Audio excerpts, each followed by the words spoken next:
আজকে প্রতিদিনের মতো আমি রেসিপি করে দেখাচ্ছি না, আজকে আমাদের মাঝে আছে এই সপ্তাহে রেসিপি বিজয়ী শাহিনা আক্তার। উনি ঢাকা থেকে এসেছেন। কেমন আছেন আপু? আসসালামু আলাইকুম। জি ভালো আছি, আপনি ভালো আছেন? জি ভালো আছি। আপু, আপনি আমাদের জন্য আজকে কি রেসিপি এনেছেন? আমি দেখাবো মাছ পেঁয়াজের বাহারি কাবাব। দর্শক, মাছ পেঁয়াজের বাহারি কাবাব তৈরি করতে কি কি উপকরণ লাগছে চলুন একবার দেখে আসি। মাছ পেঁয়াজের বাহারি কাবাব। তেল পরিমাণ মতো, মাছ সেদ্ধ 2 কাপ, কাঁচামরিচ কুচি 1 চা চামচ, পুদিনা পাতা কুচি 1 চা চামচ, লেবুর খোসা কুচি সামান্য, পেঁয়াজ বেরেস্তা আধা কাপ, লবণ স্বাদ মতো, আস্ত পেঁয়াজ পরিমাণ মতো এবং ডিম 1টি। প্রথমে আমি মাছটা সময় স্বল্পতার কারণে সিদ্ধ করে কাটা বেছে নিয়ে এসেছি। আপু, আমি তেলটা কি গরম দিয়ে দিব আগে? এটা তো ডিপ ফ্রাই হবে, তাই না? জি, ডিপ ফ্রাই হবে। আমি উপকরণগুলো দিয়ে দিচ্ছি একে একে।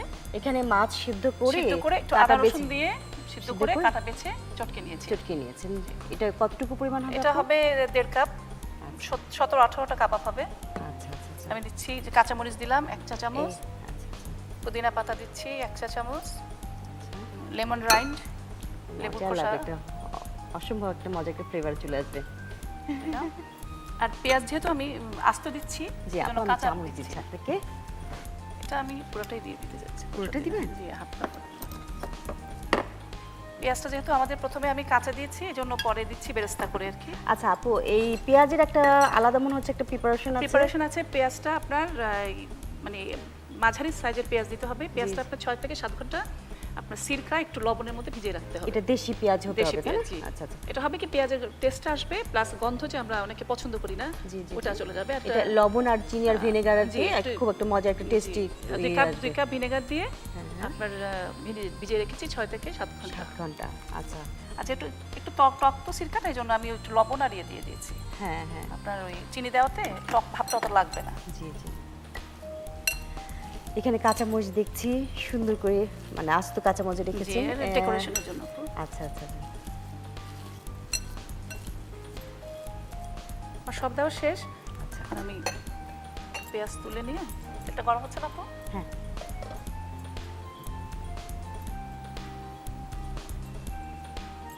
ওয়াও, সুন্দর বড় একটা পেঁয়াজের মতো লাগছে। জি।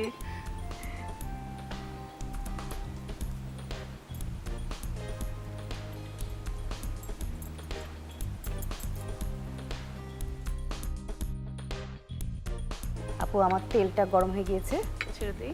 হ্যাঁ,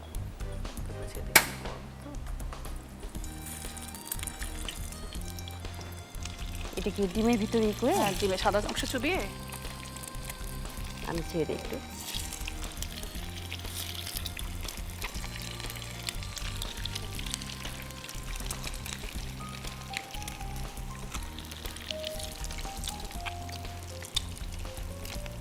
এটা আপনি রুই মাছ নিয়েছেন, তাই না? গাদার যে কোনো মাছই করা যায়।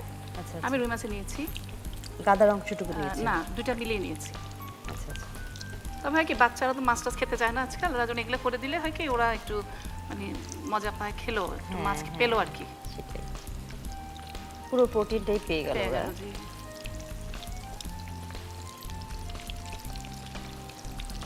আপুকে এখন উঠিয়ে নিব এইগুলো।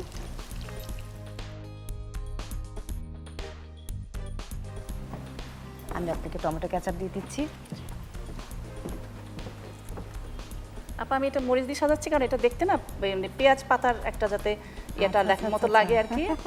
সেজন্য যেহেতু এটা আমি পেঁয়াজের বাহারি কাবাব নাম দিয়েছি, দেখতে যাতে পেঁয়াজের মতো লাগে, পাতা সহ পেঁয়াজের মতো লাগে, সেজন্য আমি এভাবে সাজাচ্ছি।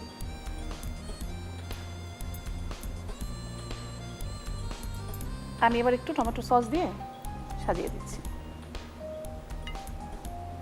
খুব সুন্দর লাগছে দেখতে। হয়ে গেল আমার মাছ পেঁয়াজের বাহারি কাবাব। ধন্যবাদ আপু আপনাকে, ধন্যবাদ। এত সুন্দর একটি রেসিপি আমাদের উপহার দেওয়ার জন্য। মাছ পেঁয়াজি বাহারি কাবাবের প্রস্তুত প্রণালীটি আরেকবার দেখে আসি চলুন। বাটিতে মাছ সেদ্ধ, কাঁচামরিচ কুচি, পুদিনা পাতা কুচি, লেবুর খোসা কুচি, পেঁয়াজ বেরেস্তা ও লবণ দিয়ে ভালোভাবে মাখিয়ে নিন। এবার এতে পেঁয়াজ পুড়ে ছোট ছোট বল আকারে বানিয়ে ডিমের সাদা অংশে চুবিয়ে তেলে ছেড়ে ভাজুন। ভাজা হলে তুলে সাজিয়ে পরিবেশন করুন মাছ পেঁয়াজের বাহারি কাবাব। এই সপ্তাহে সেরা রেসিপি বিজয়ী হবার জন্য প্রাণ গুঁড়া মশলা আজকের রেসিপি অনুষ্ঠানের পক্ষ থেকে আপু আপনার জন্য ছোট্ট একটি উপহার। ধন্যবাদ।